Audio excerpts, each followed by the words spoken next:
Buenos días a todos. Como ya os dije en el audio que os envié ayer, pues a partir de ahora pues os enviaré este tipo de audio clases explicando los capítulos de los temas que estamos viendo para luego enviaros las tareas correspondientes, porque me parece más adecuado y sobre todo para que entendáis mejor los contenidos que podáis leer en el libro. Entonces, pues hoy voy a hablar sobre el capítulo 2 de la unidad 6, que, como dije ayer, trata sobre el mundo de entreguerras, es decir, de cómo se desarrolló el mundo en general, ya no solamente en Europa, sino en Estados Unidos y en Asia, tras la Primera Guerra Mundial hasta la Segunda Guerra Mundial. Y también la última parte del tema de la unidad, que va a hablar de cómo van a surgir de forma de los movimientos políticos que luego darán lugar a el Partido Nacional Socialista Alemán, o el Partido Nazi, liderado por Adolf Hitler, y el Partido Fascista, liderado por Benito Mussolini en Italia. Bien, en el capítulo 2, el capítulo 2 está dedicado a la Gran Depresión de los años 30. Habíamos visto en el capítulo 1, que eso ya lo expliqué en clase en los últimos días antes de la cancelación de las clases, del confinamiento, pues habíamos visto esos felices años 20 que celebraba Estados Unidos, porque mientras Europa estaba completamente su economía por los suelos, intentando reconstruirse, pues todo eso sirvió para Estados Unidos para convertirse en su gran proveedor o financiador para la reconstrucción, lo cual, pues claro, la banca estadounidense se hizo rápidamente muy rica porque prestaba dinero con unos intereses muy altos, lo cual pues tuvo unas consecuencias terribles en algunos países como Alemania, porque las condiciones que se establecieron en el Tratado de Versalles pues imponían condiciones muy duras sobre todo a Alemania, a la que se acusaba de todo el problema del conflicto de la Primera Guerra Mundial. Y como vimos, eso pues le salió el tiro por la culata, porque lo que provocó es ese espíritu de revancha en la población alemana y esa desesperación que permitió que líderes populistas y carismáticos como Adolf Hitler pues se alzaran en el poder y tuvieran rápidamente el respaldo de la gran mayoría de la población.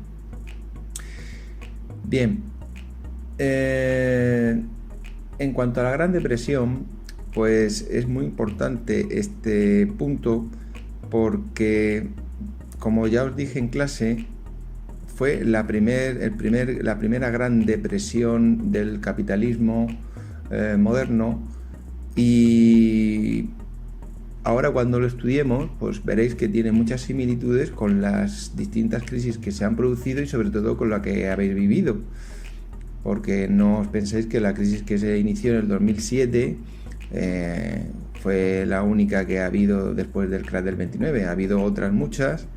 Y el capitalismo, pues el sistema capitalista que tenemos ahora mismo económico en Europa, pues ha tenido, pues va como una montaña rusa.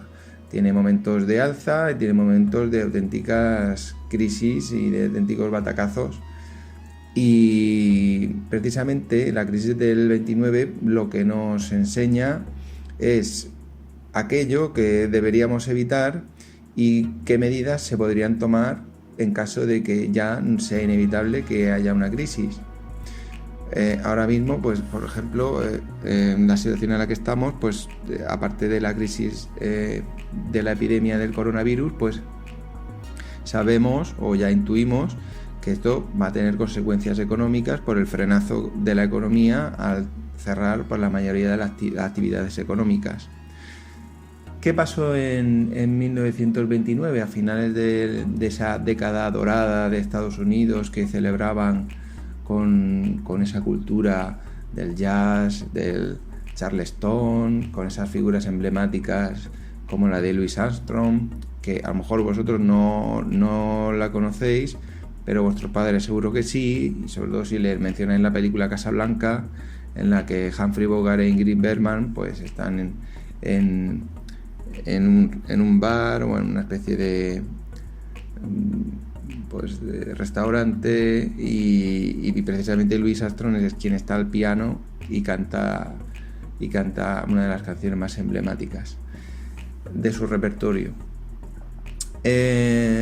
Estados Unidos, pues claro, estaba celebrándolo por todo lo alto porque su intervención en la Primera Guerra Mundial la había catapultado como primera potencia económica del mundo. Y claro, eso pues, fue teniendo su repercusión. ¿Qué pasó? Pues que la banca empezó a especular demasiado con el dinero. Se veían muchos beneficios y claro, como se veía que siempre parecía que todo iba a subir, porque siempre se iba a estar recibiendo dinero de Europa y de las clases medias y las clases bajas de la propia población estadounidense, pues la gente se lanzó como loca a comprar acciones de las empresas y se produjo un desajuste tremendo entre la economía real, lo que realmente producían las empresas, y la economía especulativa, es decir, lo que cotizaban esas empresas en bolsa. Y llegó un momento en el que ese desajuste, esa economía irreal o esa superestructura que se coloca encima de la estructura real, lo que realmente producen las empresas, pues hay un momento en el que se tiene que pagar. Y se descubre que la gente, cuando ya no tenía liquidez, cuando no tenía dinero, pues la única forma de recuperar su dinero era vender las acciones en las que habían invertido. Y claro, pues se dieron cuenta de que se estaban quedando sin dinero porque la economía real no se correspondía con la realidad de la bolsa y empezaron a vender las acciones. Y se vendieron, pues claro, empezaron a venderse de forma masiva, como ha ocurrido ahora con la crisis del coronavirus, que se empezó a vender acciones masivas, viendo que las empresas iban a empezar a perder dinero. Y entonces pues la bolsa de Nueva York pues quebró. Es lo que se conoce como el Jueves Negro, en el que la bolsa de Nueva York pues experimentó una venta masiva de acciones porque la gente no tenía dinero en efectivo. Es decir, la economía real era que la realidad era que la gente no tenía tanto dinero como la bolsa indicaba, y que la prosperidad y que ese crecimiento infinito pues no era real y no podía mantenerse, que es algo muy parecido a la crisis de 2007, porque también interviene otro factor. Los bancos empezaron a prestar dinero pues con unas facilidades tremendas, como ocurrió también en el 2007, cuando estalló la burbuja inmobiliaria, en la que se habían concedido créditos pues a mucha gente sin garantías plenas de que esa gente pudiera el día de mañana devolverlo.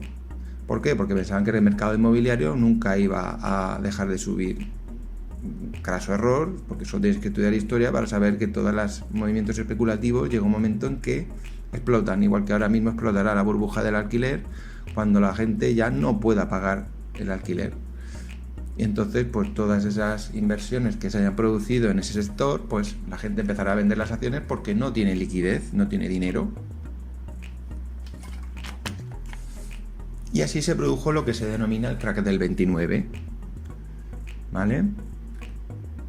Los dos grandes factores, ya lo he explicado uno de ellos, la especulación, crear esa economía ficticia alrededor de la real y ese desajuste entre ellas. Y el segundo factor, que en el libro os remito a la página 152 del libro, va a ser la superproducción. Durante la guerra pues se había desarrollado mucho la industria, como ya hemos visto, y esa industria no solamente se dedicaba a producir armas para la guerra, también se dedicaba a producir bienes de consumo. Y cuando leísteis el capítulo de los felices años 20, pues visteis que empieza la sociedad de consumo, empieza los medios icónicos de masas, deportes, etcétera, la radio, luego llegará la televisión. Hoy en día pues vivimos completamente una sociedad de consumo en el que tenemos una variedad muchísimo más extensa de ofertas de consumo y y de entretenimiento, y en aquella época pues para ellos la radio era como para nosotros YouTube o Instagram o cualquier red social que podáis consultar diariamente. Para ellos la radio, y después cuando se invente la televisión, pues era su gran forma de entretenimiento, junto con los espectáculos de Broadway, del teatro, del cine, los espectáculos del etcétera. Entonces, ¿qué pasa? Que se empezó a producir más de lo que la gente podía comprar. Hay un desajuste en la balanza de la oferta y la demanda, que ya vimos que se iniciaba con Adam Smith, con su teoría sobre el liberalismo económico, que decía que era la mano, y esa mano invisible que regulaba el mercado, que el mercado se regulaba a sí mismo, sin necesidad de la intervención de los estados. Pues, ¿qué sucede? Pues que precisamente esa desregularización lo que produjo es que las empresas produjeran más de lo que la población podía permitirse comprar, porque los sueldos de las clases medias y las clases bajas no subían, eran demasiado bajos, se habían endeudado mucho con los bancos y no tenían dinero para hacer frente a la compra, al consumo. Compraban lo imprescindible, igual que cuando ocurrió la crisis aquí más reciente de 2007, la gente pues no se podía permitir ningún capricho, tenía que invertir el poco dinero que tenían en lo más básico, es decir, en comida, en educación y en pagar los recibos que mantienen su hogar para sobrevivir en las mejores condiciones posibles. Con lo cual, pues todos los demás comercios de bienes de consumo pues caen en un plano secundario. Y eso es lo que sucedió en América en esos casi años 30. La gente no podía permitirse, la gran mayoría, solo había una élite que tenía el dinero suficiente para poder consumir. Pero claro, como son una minoría, pues no podían mover toda la economía de un país. Los que mueven la economía de un país son las clases más numerosas, que son las clases medias y las clases bajas. Como vivían en unas condiciones en las que empezaban a escasear el dinero, pues no podían consumir, y entonces las empresas empezaron a encontrar con un estocaje enorme que no tenía salida. Coches que no se compraban, lavadoras que no se vendían, electrodomésticos que se quedaban allí muertos de risa en los almacenes, porque la gente no tenía dinero para comprar. El poco dinero que tenían, si es que tenían, pues lo invertían en comer. Es decir, una economía de subsistencia, como en la Edad Media, prácticamente, como en la Alta Edad Media. Y claro, también el paro se disparó muchísimo, porque claro, si las empresas no pueden vender sus productos, pues las empresas quiebran y mandan al paro a todos sus empleados. Es un círculo vicioso, todo está interconectado y es una cadena. Y entonces pues se produjeron unas cifras de paro descomunales, que son algunas de las fotografías que os enseñé en clase, pues de la gente haciendo colas en servicios que se habían establecido pues de beneficencia comunitaria para dar de comer a la gente, sobre todo a la gente más vulnerable, a los niños, a la gente mayor, a gente que podía enfermar más rápidamente, etcétera. Pues, y luego largas colas para poder cobrar algún tipo de ayuda por parte del Estado. Y claro, esta crisis de Estados Unidos pues repercutió en todo el mundo. ¿Por qué? Porque, como ya he dicho al principio, Estados Unidos era el gran proveedor de dinero para reconstruir Europa, por ejemplo. Y claro, cuando se cerró el grifo, Europa pues se quedó huérfana, no tenía a quien le prestara dinero.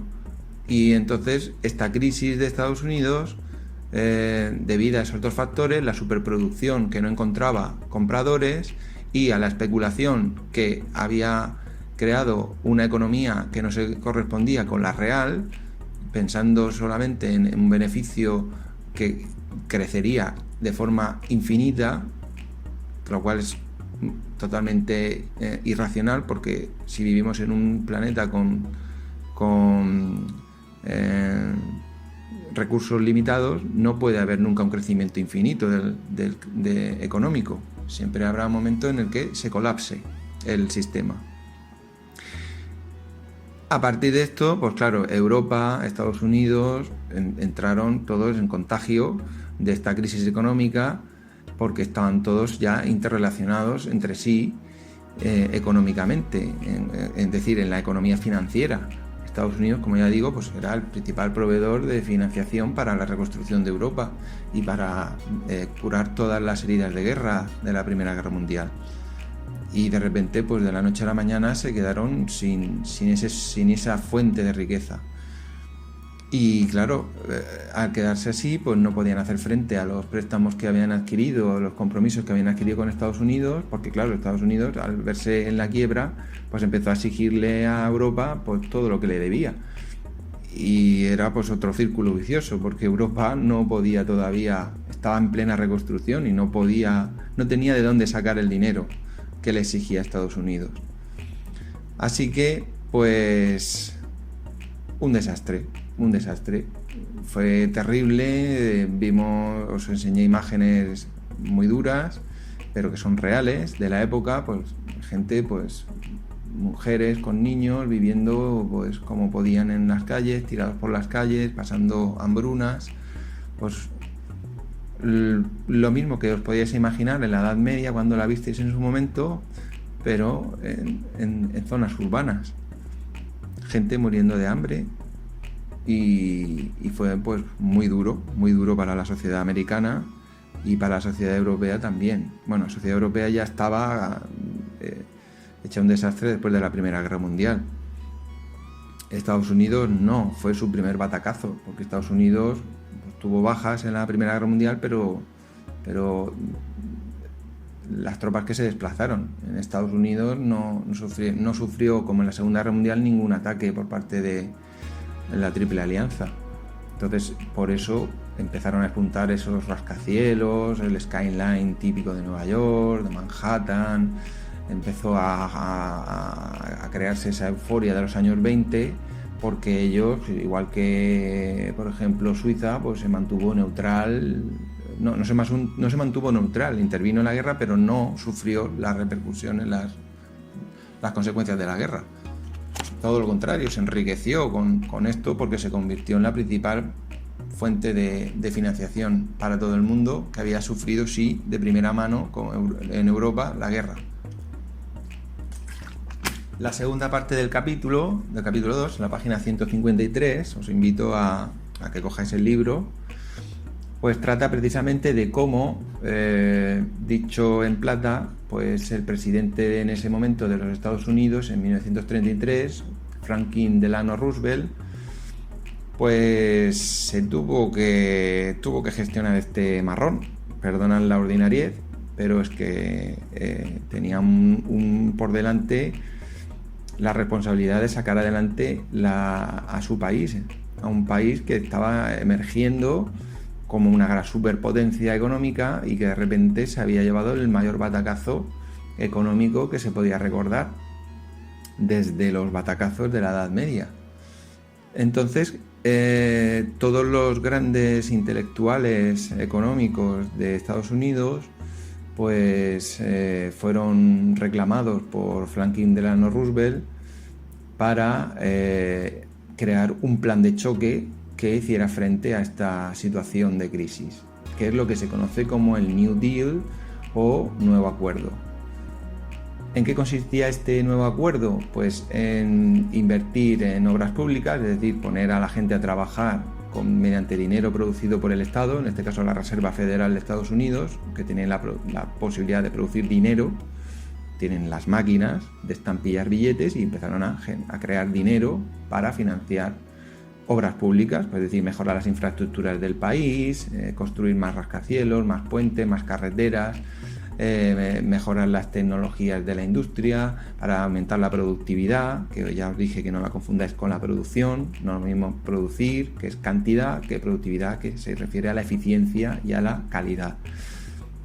Entonces, pues invirtió primero en obras públicas para toda esa gente, toda esa gran masa de desempleados que tuvieran en qué trabajar y tuvieran un salario que activara el consumo, porque claro, al recibir dinero del Estado y al tener suficiente dinero para sobrepasar esa situación de subsistencia, pues empezarán a consumir esos bienes de consumo que se habían quedado pues en los almacenes de las empresas que estaban quebrando, y que empezará a reactivarse el consumo interno, porque el consumo interno era en esta época la principal fuente de riqueza. Y bueno, y hoy en día sigue siéndolo. Es decir, si hoy en día, por ejemplo, lo estamos viendo ahora, nos quedamos todos en casa y no consumimos, solamente ni siquiera por internet, porque no nos pueden llegar los paquetes, pues la economía se frena en seco. Y todo eso tiene repercusiones tremendas, y van a cerrar muchas empresas y lo van a pasar muy mal. Pues lo mismo pasó en esta época.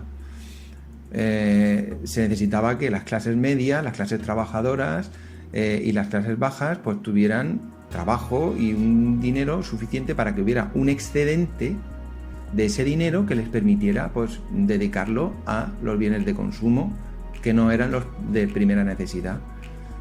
Es decir, los que no son ni ropa, ni alimentación, ni educación. Y los dedicarán pues a consumir, pues, a comprar vehículos o a comprar electrodomésticos, etcétera.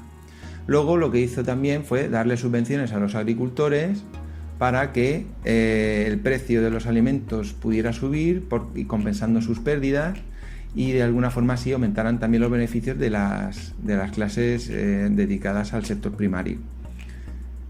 Luego mejoró las condiciones laborales, que es algo que lo hizo también por la presión de los sindicatos, que empezaran a representar a los trabajadores y a exigir mejores condiciones, porque claro, los empresarios, igual que pasó en los inicios del liberalismo económico que vimos en el siglo XIX, pues explotaban a los trabajadores intentando mejorar su rentabilidad, que luego se reflejaba en la bolsa, pero a costa de pagar salarios muy bajos a los trabajadores. Y eso se dio cuenta hasta Henry Ford, que ya dije en clase que no era ningún angelito, pero el hombre se dio cuenta. Dice, ¿cómo voy a prosperar, o cómo va a prosperar la economía de mi país, de Estados Unidos, si mis empleados son incapaces de comprar el bien que yo mismo produzco? Es decir, los vehículos de la marca Ford. Es que es de una lógica aplastante. Es que es utilizar la razón. Dice, si tú, como empresario, para aumentar tus beneficios, reduces los salarios, lo que estás haciendo a la larga, a medio plazo, es tirarte piedras sobre tu propio tejado. A corto plazo, no. Ganarás beneficios durante un tiempo, pero llegará el momento en que los potenciales compradores de tu producto no lo puedan comprar y tú te quedes sin vender un coche, poniendo como ejemplo el de Henry Ford. Con lo cual, hace falta mejorar las condiciones laborales, reducir la jornada de trabajo, pagar mejores sueldos y esos beneficios que no se acumulen solamente en la especulación y en esas pocas manos de la clase empresarial, porque entonces lo que estás condenando es a toda la sociedad a la pobreza, y a ti mismo como consecuencia de ello, porque estás ofreciendo un bien de consumo. Creo que esto se entiende. Si alguien no lo entiende, pues me envía un correo y se lo explico de otra manera. Pero creo que es de lógica, ¿vale? La ley de la oferta y la demanda la llevan a cabo personas. Y si la gran mayoría que representa a la demanda no demanda porque no puede permitírselo, pues se acaba repercutiendo en la oferta. Y esto es así, es de lógica. Luego, y por último, se reestructuró el sistema financiero. No desarrolla más el libro este punto, pero ya se puede imaginar cómo se reestructuró para impedir que de nuevo la especulación se disparase. Y ahora algún espabilado o espabilada me dirá, pues no, la crisis del 2007 no fue precisamente por este tipo de especulación. Efectivamente, porque en los años 80 se volvió a reinterpretar el capitalismo, que es lo que llamamos hoy en día neoliberalismo o capitalismo radical, y dio pie otra vez a una serie de burbujas que en Estados Unidos se llamaron hipotecas subprime, que eran hipotecas basura, que eran pues, créditos concedidos a gente que se sabía que no tenía garantías a lo mejor de devolver el préstamo, porque se confiaba ciegamente, de forma obtusa, de forma ciega, en que el mercado inmobiliario nunca iba a bajar y finalmente pues la burbuja se pinchó. Mucha gente ganó dinero, pero claro, la gente que ganó dinero son minorías. Son gente que conforman una élite que vengan o no vengan crisis, pues no van a verse afectados. Incluso no es que no se vean afectados, es que van a seguir ganando dinero. Y esa es la situación actual. Y por eso os digo, la asignatura de historia estudia el pasado para comprender el presente. Y como veis, hay cosas que se van repitiendo. Y si no has estudiado lo que estoy explicando hoy en día, pues vas a pensar que es algo inevitable, algo que es nuevo, algo que no se podía haber evitado porque no se ha aprendido la lección en el pasado. Falso. Si el ser humano, como se dice, es el único animal que tropieza 2 veces sobre la misma piedra, es porque olvida los errores del pasado.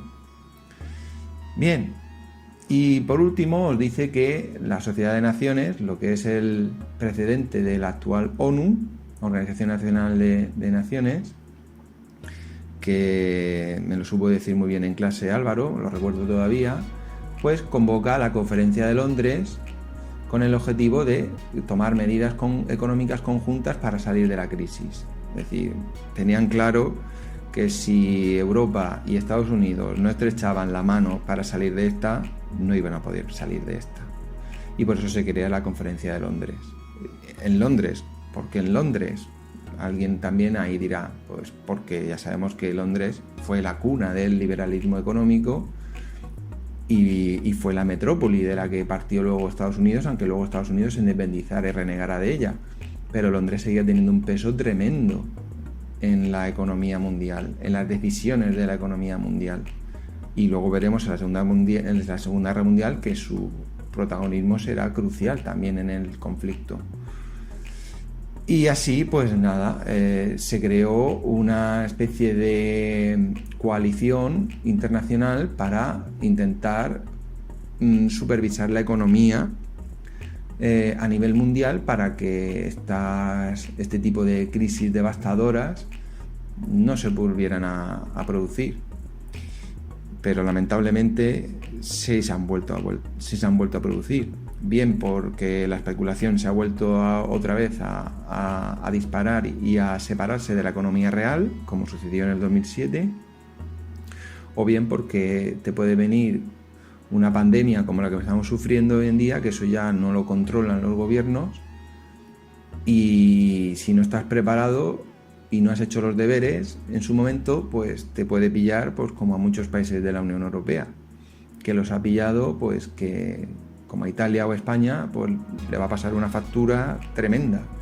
Si la Unión Europea y los organismos internacionales que controlan la economía, como el Banco Mundial o el Fondo Monetario Internacional, no intervienen ayudando a estos países. Y nada más. Con esto creo que doy por explicado el capítulo 2 de la Gran Depresión de los años 30 y os mando como tarea, pues como siempre, las claves para estudiar de la página 153 y el piensa, ¿vale? Se os pide pues, definir lo que es superproducción, lo que es especulación, crédito, acciones, bolsa, crack del 29. Esa información la tenéis en el propio capítulo y la podéis buscar también fuera, en internet. ¿Por qué se produjo el Jueves Negro?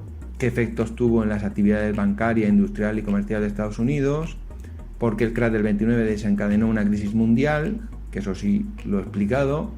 ¿Y qué efectos tuvo la crisis de 1929? ¿Y en qué consistió el New Deal o nuevo acuerdo?